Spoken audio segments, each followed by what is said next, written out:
नमस्कार, मैं हूँ राजगढ़ और मेरे साथ हैं Sanjay Meena, a fourth year undergraduate from chemical engineering department. स्वागत है आप सभी का एक ऐसे सीरीज में जहां हम रूबरू होंगे कुछ ऐसे किरदारों से जिन्होंने साबित किया है कि परिस्थितियां कैसे भी हो, अगर आप डटे रहे तो एक दिन रास्ता जरूर निकलेगा। बात करें संजय की तो एक ऐसे परिवेश से आते हैं जहाँ किसी ने शायद ही IIT का नाम सुना होगा। तो आज हम खुद बात करते हैं उनसे और जानते हैं कि इन 4 सालों का सफ़र, उतार चढ़ाव का सफ़र कैसा रहा। हेलो संजय। हेलो। जैसा कि हम में से हर एक कोई जब कॉलेज आता है तो कुछ एक्सपेक्टेशंस होती है सबकी। तो जब आप भी कॉलेज गए हाँ, होंगे तो आपकी भी कुछ एक्सपेक्टेशंस होगी। तो now 4 year down the line, अब उस एक्सपेक्टेशंस और रियलिटी से आपको कंपेयर करना हो तो आप कैसे करेंगे? पहले मेरा 12th तक तो मुझे पता नहीं था कि जब 12th में अपीयर हुआ कि आईआईटी क्या चीज़ है, आईआईटी क्या है, क्या करना है। मतलब साइंस ले लिया, इंटरेस्ट था। उसके बाद में मतलब 12th में भी पता नहीं था। एंटर होने के बाद फिर पड़ोस में से कोई बच्चा प्रिपेयर करने के लिए चला गया। मतलब उनके पास थोड़ा फैमिली बैकग्राउंड अच्छा है, तो वो लोग चले गए। अच्छा। तो फिर उनसे बात हुई तो उन लोगों ने बताया कि कुछ होता है जो इंजीनियरिंग के लिए मतलब one of the best opportunities है। अगर तुमने मतलब साइंस मैथ ले लिए तो ये फील्ड मतलब एक अच्छी फील्ड है जिसमें तुम जा सकते हो, अपना करियर बना सकते हो आगे। तो घर वालों के पास इतने पैसे तो नहीं थे कि कोचिंग दिलवा सके, लेकिन वही मैंने जिद कर ली कि नहीं, मुझे तो करना ही है, मैं तो कुछ करूंगा ही नहीं। तो फिर उन्होंने भी चलो ठीक है, अब बच्चे ने जिद कर ली तो करवा दिया कहीं से। फिर मेरा मतलब जेई मेंस भी क्लियर हो गया, एडवांस भी क्लियर हो गया। लेकिन गांव में मतलब क्या है कि लोग अवेयर नहीं है, पता नहीं है कि आईआईटी क्या चीज है। चलो आईआईटी में हो गया, उसके बाद भी लोगों को ये नहीं पता कि क्या क्या ब्रांच होती है। जैसे मुझे केमिकल मिला, मुझे लोगों से ये आने लगा कि तू आईआईटी के लिए मत जा, तू बीएससी कर ले, उससे अच्छा तो क्या करेगा केमिकल से। तो फिर मैंने उस टाइम पे मैं काफी कंफ्यूज हो गया कि क्या करे यार। तो फिर मैंने सोचा कि चलो यार, बीएससी 3 साल की होती है, उधर 4 साल और इधर 1 साल, घर वालों के पैसे भी लगवाए हैं, तो चलो करके आते हैं, बाहर का माहौल देख लेंगे, कुछ तो अच्छा ही होगा। तभी इतनी बड़ी कोचिंग में इतने पैसे लोग लगा के जा रहे हैं, इतने लोग compete कर रहे हैं। तो फिर मैंने बोला कि मैं तो करूंगा। और घर वाले मतलब पढ़े लिखे नहीं थे तो उनको पता नहीं था चीजें। और एक्सपेक्टेशन यही थी कि एक जॉब लग जाएगी, और वो मतलब at the end of the day वो लग गई। तो यही एक्सपेक्टेशन थी। और ये था कि मतलब और जब कोचिंग में पढ़ते थे ये लगता था कि आईआईटी में सब कुछ ऐसे मतलब सब कुछ फिजिक एक्सपेरिमेंटली होगा, लेकिन वो वहां जाके लगा कि नहीं, ऐसा कुछ नहीं है, तुम्हें तुझे खुद से भी पढ़नी पड़ेगी। और लाइफ बहुत बहुत अच्छी होती है। थोड़ा पढ़ना भी पड़ता है और स्ट्रगल भी था कि मैं जैसे ही हिंदी मीडियम से था, 12th तक भी हिंदी मीडियम बिल्कुल प्योरली, और गांव में पढ़ा हुआ था तो इंग्लिश में मतलब वही था कि स्कूल के टीचर यही ध्यान देते थे कि तुम्हारे मार्क्स आ जाए, वो मैटर नहीं करता तुम कैसे लाओ, रट के ले आओ, कैसे भी ले आओ। तो वही इंग्लिश की किताबों में रट लेते थे, मार्क्स आ जाते थे। पता नहीं था कि क्या है क्या, मतलब समझना कुछ था नहीं, तो याद कर लिया, मार्क्स आ गए। तो जैसे ही कॉलेज पहुंचा, ओरिएंटेशन में मैं 2 दिन लेट गया था। उसका कारण था कि मतलब घर में इतने रिसोर्सेज नहीं थे कि मुझे पता चल सके कि कब जाना है कब क्या है। तो फिर वो भी मुझे मतलब कोचिंग के किसी टीचर के मैं टच में था, तो उन्होंने बताया कि तुम्हारी कॉलेज में काउंसलिंग स्टार्ट हो गई, जिससे तुम्हें मतलब मिली है आईआईटी कानपुर में। तो फिर मैं 2 दिन लेट था, मुझे काफी मतलब नर्वस हो गया कि यार 2 दिन लेट हो गए, वापस भेज देंगे, ऐसा मतलब मुझे लगा जाने से पहले। फिर वहां गया, फिर पता चला कि नहीं, ऐसा नहीं होता, तुम 15 दिन लेट जाओगे तो भी कुछ लेट रजिस्ट्रेशन का होता है ना। हाँ, ये फिर चीज़। ओरिएंटेशन के टाइम पे मजा आया, काफी चीजें करवाई, लेकिन जैसे ओरिएंटेशन में काफी सारे टॉक्स होते हैं जो कम्प्लीटली इंग्लिश में होते हैं, तो मैं काफी घबरा गया उनसे, तो काफी डर गया कि यार अब क्या होगा। मतलब एंजॉयमेंट भी था, उसके साथ साथ ये भी था कि फ्यूचर में क्या होगा। अब तो बहुत हालत खराब होगी। फिर मैंने मतलब मैं क्लास में टॉपर में से एक था। तो जैसे ही ईएससी 101 का कोर्स था, उसमें पहले क्विज में, पहले मतलब कॉलेज लाइफ में पहली वो क्विज थी और उसमें 0 आ गया। मैं तो एकदम रोने लग गया। घर वालों को भी मतलब रो के बताया कि नहीं नहीं, मेरे तो कुछ नहीं होना है। फिर मम्मी मतलब मेरी मम्मी हमेशा मेरे को मतलब समझाती थी, नहीं बेटा मेहनत करो, हो जाएगा। तो बोला, ठीक है करते हैं, अब कर भी क्या सकते हैं, ऐसा तो है नहीं कि छोड़ के भाग गए तो गाँव में वैसे लोग जीने नहीं देंगे। अब गाँव में अभी तक भी ऐसा होता था कि जॉब नहीं लगी, मतलब प्लेसमेंट तक भी ऐसा हो रहा था कि हमारे यहाँ से इसने बीटेक किए है वहां से, और वो ऐसे ही घूम रहा है। ऐसा मतलब एनवायरनमेंट क्रिएट कर देते कि तुम भी कुछ नहीं कर पाओगे, क्या करोगे फ्यूचर में। फिर वही मम्मी बोलती कि नहीं बेटा तू मेहनत कर, हो जाएगा, तो तू पढ़ता है, मेहनत करेगा, हो जाएगा। फिर फर्स्ट सेम में मतलब काफी दिक्कतें हुई, लेकिन काउंसलिंग सर्विस की जो मेंटर्स की होती है उसकी वजह से मतलब काफी हेल्प मिली कि वो लोग हिंदी में पढ़ा देते हैं। मैंने मोस्टली सब कोर्सेज की वो लगा लिए थे पर्सनल मेंटर, क्योंकि मुझे बहुत दिक्कत हो रही थी उस टाइम पे। मिड सेम तक तो ये हालत था, कुछ भी समझ में नहीं आता था। क्लास में जाता था, सारी क्लासेस जाता था, लेकिन समझ में कुछ नहीं आता था। फिर मिड सेम के बाद में मतलब मिड सेम में काफी खराब परफॉर्मेंस रही। मतलब मैं अपने रूम में ऐसा था कि मेरी क्लास स्लॉट अलग था और मेरे बाकी 2 रूमीज का अलग था, तो मैं अकेला रूम में काफी बार रोया करता था। जब उनका क्लास नहीं होता तो मेरे रूम में मैं अकेला रहता था, काफी बार रोता था। मिड सेम में काफी बुरा हुआ, रोया, फिर सोचा यार फिर से पढ़ते हैं, कुछ नहीं है, कुछ तो मिलेगा ही, मेहनत करने वालों की कभी हार नहीं होती, ऐसे सोच सोच के कुछ मोटिवेशन कोट। फिर जो 513 था वो मेरे पहले सेम में था, उसमें मेरे मतलब 50% कोर्स में से लगभग 4% मार्क्स थे। मैंने सोचा अब तो फेल हो जाएंगे इस कोर्स में, और एंड सेम बिल्कुल आ गया था। फिर मैंने एंड सेम में लगभग 35 प्लस करके 40 प्लस स्कोर हो गया, फिर मैं उस कोर्स में पास हुआ कैसे जैसे। एंड सेम में अच्छा करके फिर लगा कि नहीं यार, और पहले साल तो मैं ऐसे मतलब इतना स्ट्रगल में था कि कोर्स में कैसे जैसे पास हो जाऊं। फिर फर्स्ट ईयर के बाद मुझे ऐसा कॉन्फिडेंस आया कि नहीं यार, पास नहीं, हम अच्छे ग्रेड भी ला सकते। फर्स्ट सेमेस्टर में मेरी सीपीआई थी 5.1। दोस्त तो क्या, मेरे को खुद को ऐसा लगा कि जाऊं नहीं जाऊं कॉलेज, यार क्या यार 5.1 सीपीआई है। फिर घर वालों ने समझाया, मम्मी ने बोला नहीं बेटा ऐसा थोड़ा ना होता है, तो ठीक है, दिक्कत तो आती है, तो कुछ भी अच्छे काम से पहले थोड़ा सा दुख तो झेलना ही पड़ेगा। फिर सेकंड सेम में थोड़ी सी मतलब मेहनत तो मैं पहले से भी कर रहा था, थोड़ी इंग्लिश की वजह से कुछ ज्यादा दिक्कत थी, क्योंकि गांव में वही पढ़ाते हैं कि तुम्हें मार्क्स आ जाए बस, वो मैटर नहीं करता कि तुम क्या समझ में आ रहा है क्या नहीं आ रहा, एग्जाम पॉइंट ऑफ व्यू से ये याद कर लो, चलो ठीक है। तो फिर मैंने सेकंड सेम में थोड़ा वही कंटिन्यू रखा अपना मेहनत वगैरह, तो थोड़ी बढ़ गई मेरी सेकंड सेम में 6.6 एसपीआई आई।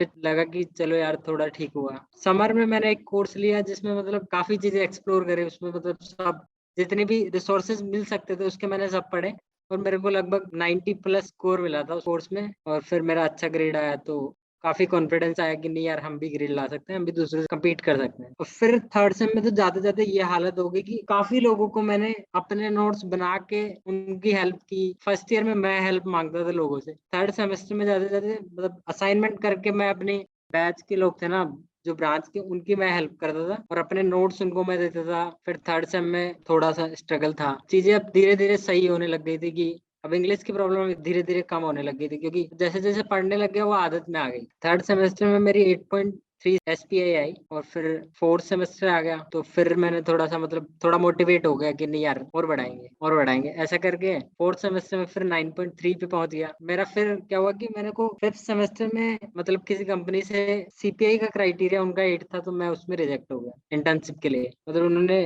शॉर्ट लिस्ट नहीं किया रिज्यूमे शॉर्ट लिस्ट, क्योंकि उनका क्राइटेरिया 8 था। तो फिर मुझे लगा यार ये तो बहुत गलत हुआ, तो फिर मैंने फिफ्थ सेमेस्टर में मेरी एसपीआई 9.6 आई और सीपीआई 8 प्लस हो गई। फिर मैं चलो थोड़ा खुश हुआ।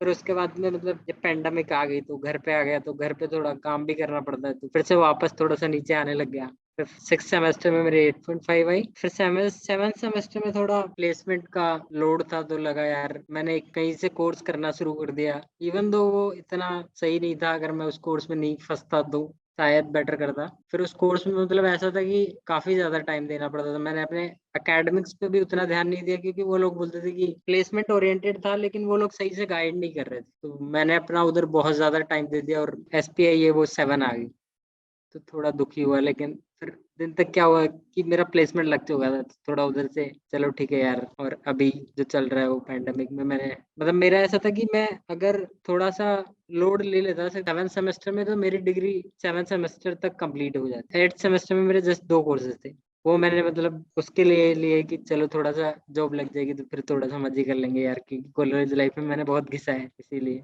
काफी मोटिवेटिंग स्टोरी थी आपकी। इतने मेहनत के बाद आपकी जॉब लगी, तो फिर वह फीलिंग क्या थी, और घर वालों को कैसा जब बताया तो वो चीज जब कैसा? मैं प्लेसमेंट के लिए बैठा तो उम्मीदें तो सबकी बहुत ज्यादा होती है, लेकिन वही जब होता है तो ठीक है, जो भी होता है अच्छे के लिए होता है। तो फिर सितंबर में शायद पिछली बार प्लेसमेंट शुरू हो गए थे, मतलब टेस्ट वगैरह तो काफी लंबे दिसंबर तक चले। टेस्ट होते लेकिन फिर शॉर्टलिस्ट में नाम नहीं आता, फिर डिमोटिवेट हो जाते। लेकिन लास्ट तक जाते जाते तो ये हालत हो गई कि किसी कंपनी में नहीं हुआ, सेकंड लास्ट डे था प्लेसमेंट का, तो मैंने दोस्त से बात की, भावेश जो प्लेसमेंट कोऑर्डिनेटर था उससे बात की कि यार मेरा बिल्कुल भी अब हिम्मत नहीं रहा कि मैं अब आगे बैठ पाऊँ, क्योंकि मैं बिल्कुल हार गया यार, इतनी मेहनत करने के बाद नहीं हो रहा। फिर उसने बोला कि यार अभी तो 2-3 दिन बाकी है, तो एक बार ठीक है, इतना ट्राई किया तो 3 दिन और सही है। उससे पहले मेरे 2 इंटरव्यू हो चुके थे, 2-3 इंटरव्यू, तो उन्होंने मतलब एक कोर में हुआ था मेरा, तो उससे मतलब मैंने वो चीजें फाइंड आउट की कि जो हमें मतलब प्लेसमेंट में जो कंपनीज पूछती हैं वो सारी मैंने मतलब गूगल सर्च किया, यूट्यूब पे देखी, बुक्स पढ़ी, उन सबके नोट्स बना लिए जो उन्होंने पूछे थे मेरे से। तो पहले जो जैसे इंटरव्यू में मैं डिस्क्वालीफाई हो गया था, तो फिर वहां से अगले इंटरव्यू में मैं बैठा तो उन्होंने मतलब अप्रोक्सीमेटली वही पार्ट टच किया, और मैं मतलब जैसे इंटरव्यू दिया मेरे को एक खुद से फील आने लग गई कि आज हो सकता है। 90% ये चांस था। फिर उन लोगों ने 9 बजे रात को वीडियो मीटिंग रख के बताया कि तुम सेलेक्ट हो गए, तो भाई मैं बहुत खुश हुआ। मैंने घर वालों को बताया, घर वाले भी बहुत खुश थे, और आस पड़ोस में घर वालों ने बताया तो घर वाले बहुत खुश थे कि मेरे बेटे की जॉब लग गई। मतलब वो जो लोग बोलते थे कि मतलब पड़ोस में काफी लोग बोलते थे कि हमारे यहाँ से बुआ के बेटे ने इंजीनियरिंग की है, वो भी आज ऐसे ही घूम रहे हैं। फिर उन लोगों ने वही एडवाइस देना शुरू की, अब यार जॉब क्या करोगे, पहले यूपीएससी कर लो। फिर मैंने सोचा कि घर वालों की इतनी फाइनेंशियल कंडीशन सही नहीं है कि हम यूपीएससी के लिए चले जाए पहले ही, ठीक है हमारी वजह से काफी स्ट्रगल झेला है, तो चलो 2-3 साल घर वालों के लिए जॉब करते। तो फिर मैंने सोचा कि अब किसी के चक्कर में नहीं आना, अपनी जॉब करेंगे पहले, फिर घर वालों को थोड़ा अच्छे प्लेस में रख के फिर यूपीएससी कर लेंगे। तो काफ़ी अच्छी स्टोरी, लाइक काफ़ी मोटिवेटिंग है। अगला सवाल ये है कि इन 4 सालों में आपने खुद के अंदर क्या क्या चेंजेस महसूस किए? लाइक आप जैसे फर्स्ट ईयर में थे, जब फोर्थ ईयर में आप चले गए, तो 4 सालों में क्या क्या चेंजेस आए आपके अंदर? सबसे पहली चीज तो मैं मतलब बोलने में काफी कम बोलता था पहले। मतलब पहले किसी से बात बात भी नहीं करता था इतना, तो काफी विंग में भी काफी दिनों बाद लोगों से कनेक्ट हुआ था, क्योंकि मैं कम ही बोलता था। तो वो थोड़ा हो गया कि ठीक है, थोड़ा अनजान आदमी से भी बात बात कर लेता हूँ, फैमिलियर होने में इतना टाइम नहीं लगा था। और दूसरी चीज कि पहले मुझे लगता था जब मैं अच्छा। आया था तो कि ऐसा लगा कि यार यहाँ पर सब लोग अच्छी फैमिली से हैं, अच्छा बैकग्राउंड है, तो वो लोग ही कुछ कर सकते हैं, हम लोग तो बस ऐसे डिग्री लेके निकल जाएंगे। लेकिन अब मतलब समय के साथ ये रियलाइज हुआ कि नहीं नहीं, ऐसा नहीं होता, ये केवल हमारी थॉट है। ऐसा नहीं होता, अगर हम भी मेहनत करेंगे उनसे कम्पीट कर सकते हैं जी। जैसा कि मतलब आपके दोस्तों से पता चला कि फर्स्ट ईयर में वो लड़का जो साई नेचर का था, अब अपने दोस्तों तक हाँ को रोस्ट मतलब कर देता है, तो हाँ ये बात सही ये है। चेंज मतलब कैसे मैं हुआ है? अब उनकी भी हालत खराब कर देता हूँ, जब आपस में बातें करते हैं तो उनकी भी वो कर लेता हूँ। मैं हाँ, पहले मतलब वो लोग कुछ भी बोले जाते थे, मैं सुनता रहता था पूरे दिन। लेकिन अब मैं उनका मुंह बंद कर देता हूँ, इतना बोलता हूँ। मतलब मैं बोलता तो घर पे, केवल घर पे ही था मैं, इवन तो कभी रिलेटिव्स के यहाँ जाता था तो तब भी बात नहीं करता था। तो घर में तो फिर भी मम्मी पापा भैया दीदी के साथ बातें करता था, उनको भी मतलब काफी तंग करता था, लेकिन बाहर कभी नहीं बोला था। फिर दोस्तों से भी नहीं बोला, लेकिन अब ये है कि उनको भी, दोस्तों को भी परेशान कर देता हूँ जो बातें बातें करते हैं। तो ये चेंज आया कैसे फिर? कैसे आप इतना चेंज आया अपने फर्स्ट ईयर से फोर्थ ईयर? ये मेनली आईआईटी के का कल्चर था, जिन्होंने मतलब इतनी फ्रीडम दी लोगों को, इतने अच्छे दोस्त मिले कि वो मतलब तुम्हें मतलब इरिटेट इसलिए करते थे कि तुम खुल के बोलो यार। पता चला कि बाद में फ्यूचर में कभी तुम्हें आवाज उठानी हो और तुम वहां पर भी ऐसे ही मतलब बैठे रह गए तो वो ना हो, इसलिए वो अच्छा। थोड़ा तंग करते थे, लेकिन उनकी वजह से यही चीजें सही हुई। तो जैसा कि आपने बताया कि एकेडमिकली आपने काफ़ी चैलेंजेस फेस किए, तो हाँ ऐसा कि आपने क्या किया उस टाइम जो फिर इससे कॉप अप कर पाया? लाइक ऐसे कई लोग होंगे अभी जो ऐसी सिचुएशन फेस कर रहे होंगे, तो उन्हें आप क्या कहना चाहोगे, क्या एडवाइस देना चाहोगे? मेरे को काफी दिक्कत तो हुई, लेकिन मेरी मम्मी और पापा को देख के मेरे को मोटिवेशन मिलता था कि यार वो हमारे लिए मेहनत कर रहे हैं, हमें तो जस्ट पढ़ना ही तो है यार। वो तो सुबह 5 बजे से रात तक मतलब लेट तक काम करते हैं और हमें पढ़ा रहे हैं, हमें तो जस्ट कुर्सी पे बैठ के पढ़ना ही तो है यार। तो ये सब चीजें, और थोड़ा सा ऐसा लगता था कि यार जिंदगी में कुछ अच्छा कर लेंगे तो सही है, वरना फिर वही धक्के खाते रहोगे। क्योंकि गांव में बहुत सारे मतलब मोस्टली मेरे गांव में अभी तक कोई भी सर्वेंट नहीं है, गवर्नमेंट सर्वेंट या प्राइवेट, ऐसे लिमिटेड कंपनीज में जॉब नहीं है। सब इधर मतलब पास में डेली वेज बेसिस पे काम करते हैं। तो गांव में मतलब पहले ही लोग स्ट्रगल कर रहे हैं, अगर हम भी मतलब इतनी दूर जाके आ गए ना, तो एक तो यार पहले से आईआईटी की इमेज है वो गांव में मतलब काफी, मतलब पता नहीं चलता लोगों को कि आईआईटी है कि आईटीआई है। काफी लोग तो बोलते हैं यहाँ पास से ही कर लेता है यार, आईटीआई इतनी दूर क्या गया। उनको फिर समझाना पड़ता है कि नहीं अंकल ये ऐसे नहीं होता, ये ऐसे होता है। फिर अगर मैं वहां जाकर भी ऐसे ही मतलब फालतू में बिना पढ़े कुछ बिना रिसीव किए आ जाता, तो फिर उनको लगता था कि पहले उनके माइंड में ये है कि आईआईटी कुछ नहीं है यार, एक कॉलेज पास डिग्री मिल जाएगी। फिर उसको चेंज करने के लिए मैं प्लेसमेंट में जब बैठा था तो मेरे को ऐसा लगता था कि यार प्लेसमेंट दो चीजों के लिए जरूरी है, एक तो मेरी, ठीक है मेरे को नीड है, दूसरा कि मेरे गांव में लोगों की थॉट है वो थोड़ी गलत है। वो सोचते हैं कि आईआईटी में पढ़ के बच्चे ऐसे निकल जाते हैं, उनको कुछ नहीं मिलता मतलब, तो वो सोचते थे हमारे बेटों को तो करवाना नहीं है। अगर मैं अच्छी जॉब मिली है तो वो सोचेंगे यार अच्छी जगह है, हमें भी भेजना चाहिए। तो इस चीज के लिए मैंने थोड़ा अपने आप को इस चीज में डाला कि यार करना चाहिए हाँ, थोड़ा, मतलब ये पूरे गांव में चेंज लाएगा। हाँ, आपके थ्रू एक सोशल इम्पैक्ट वाली चीज़ हो गई है।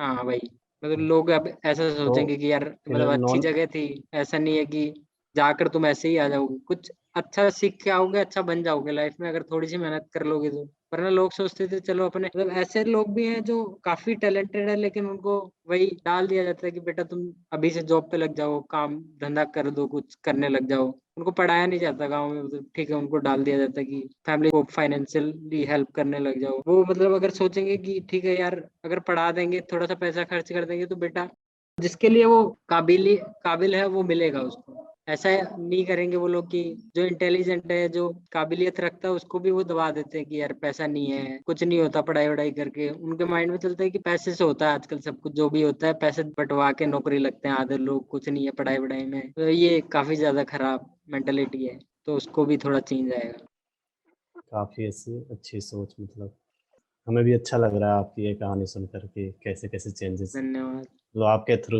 आ रही है सोसाइटी में। ये चीज़ कि आपने नॉन एकेडमिकली इंग्लिश में काफ़ी परेशानी फेस की, तो कुछ ऐसे बच्चे भी होंगे जो हिंदी बैकग्राउंड से होंगे, तो हाँ, आपने इसको कैसे एज़ अ चैलेंज लिया और इससे कैसे फिर पार आए आप? मेनली मतलब काफी सारी यूट्यूब के रिसोर्सेज भी देखे कि यार जो हिंदी में समझा दे चीजों को। जैसे मतलब फिजिक्स के लिए एच सी वर्मा सर की भी वीडियोस देखी, और यूट्यूब पे भी मतलब सर्च किया।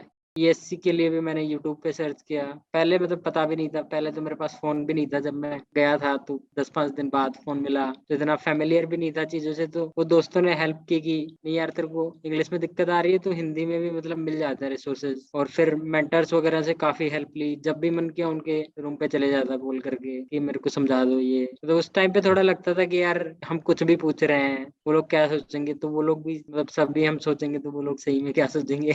अब ऐसा लगता है, मतलब ठीक है, थोड़ा मतलब ऐसा लगता था कि यार हम तो बिल्कुल ही कुछ नहीं आता। लेकिन वैसी चीजों को थोड़ा सा अवॉइड करना चाहिए, क्योंकि हेल्प लेने से क्या ही है यार, वो लोग निकल जाएंगे आगे, तुम वहीं के वहीं रह जाओगे। अगर हेल्प नहीं ली तो बिना हेल्प के तो कोई आगे नहीं बढ़ पाएगा। तो मैं हर किसी मेंटर के पास चले जाता था। और एक ऐसा कभी ऐसी सिचुएशन आई आपके ऐसे कॉलेज लाइफ में कि लगा आपको कि नहीं अब तो नहीं हो पाएगा आगे? और काफ़ी ऐसे आपने मेंशन कर दिया, बट ऐसा कोई स्पेसिफिक सिचुएशन जो आपको सच में लगता है कि हाँ उस टाइम मैंने ये सोचा था?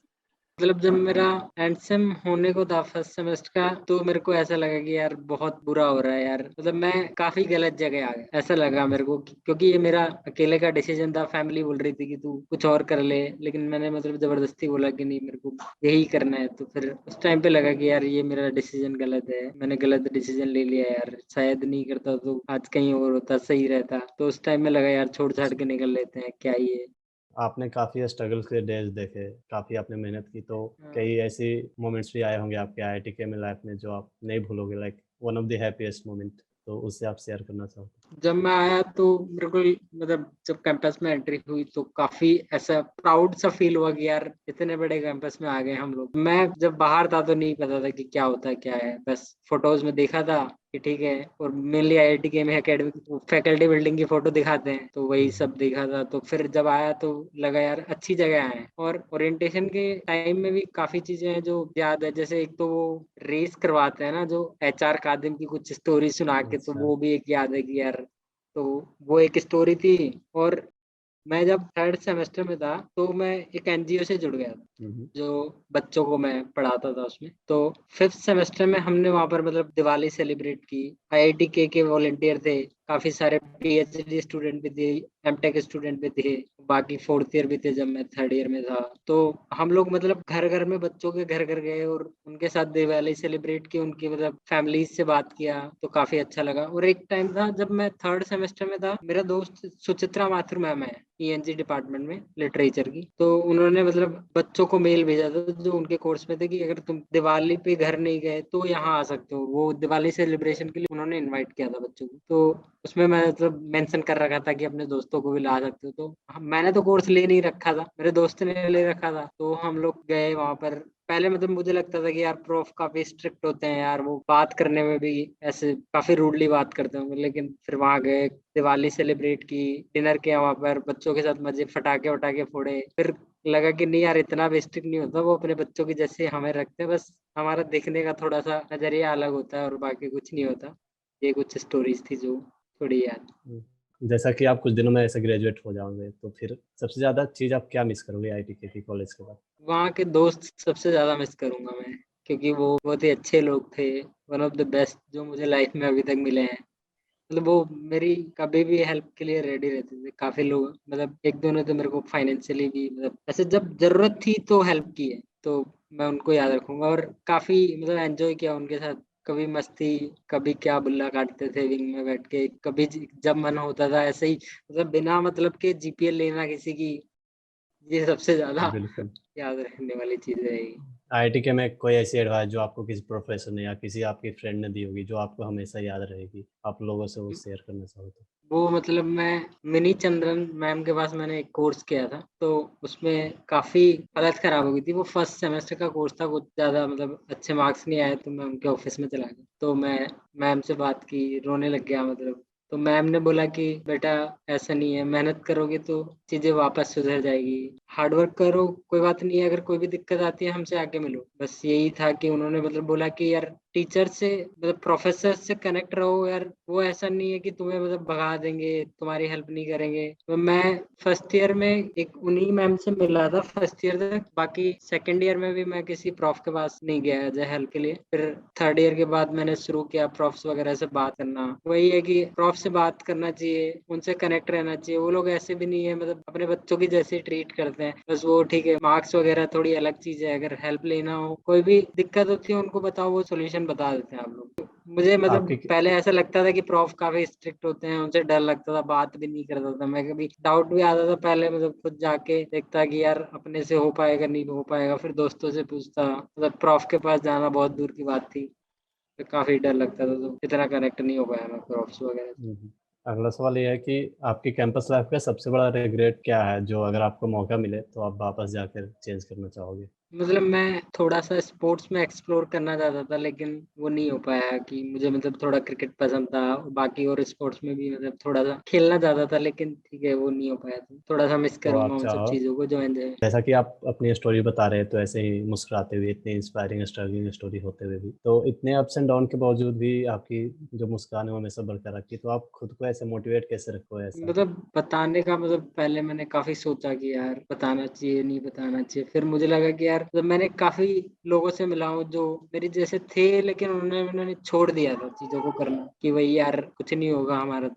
तो वही मैंने सोचा कि यार शायद हमारी स्टोरी अगर लोगों तक पहुंचे तो ये उनकी हेल्प कर दे, कि नहीं यार अगर मेहनत करोगे तो कुछ हो जाएगा। ऐसा नहीं है कि मेहनत कर रहोगे तो कुछ नहीं मिलेगा, कुछ सीख के चले जाओगे, अच्छी चीजें जो लाइफ में बहुत काम आएंगी। तो इसीलिए फिर मैंने सोचा कि बताते हैं। और स्माइल तो रखनी चाहिए यार, मतलब दुखी होके किसका भला होना है। ये भी सही कुछ बात अच्छा है। काम कर रहे हैं तो ठीक है, हंसते हुए दो यार, ऐसे मतलब रो के तो फिर क्या ही मतलब है। और ये चीज़ कि अभी ऐसे कई बच्चे होंगे जो आपको देख रहे होंगे जिनकी हालत कुछ आपके जैसी होगी, वो खुद को आप में देख हाँ, रहे होंगे कि 4 साल बाद शायद मैं ऐसा हो सकता हूँ, तो उनको आप क्या एडवाइस देना चाहोगे? मैं भी सेम चीजें फेस करके आया हूँ, ठीक है दिक्कत होती है, लेकिन अगर करना चाहोगे तो हो जाएगी। मतलब ऐसा नहीं है कि तुम चाहो और हो ना, तो ठीक है दिक्कत बहुत आएगी, कि तुम्हें लगेगा कि यार मैं छोड़ दूं, यार मेरे से नहीं होगा, मैं तो चले जाता हूँ। तो वही लोगों को अपने आप को थोड़ा सा यार वो रखना चाहिए कि ठीक है करते हैं हो जाएगा। अगर नहीं भी मतलब ठीक है, मुझे नहीं लगता नहीं होगा, मतलब टाइम लगेगा, लेकिन चीजें वापस ठीक हो जाती है जैसा तुम चाहते हो। बस यही है कि करते मतलब रहो यार।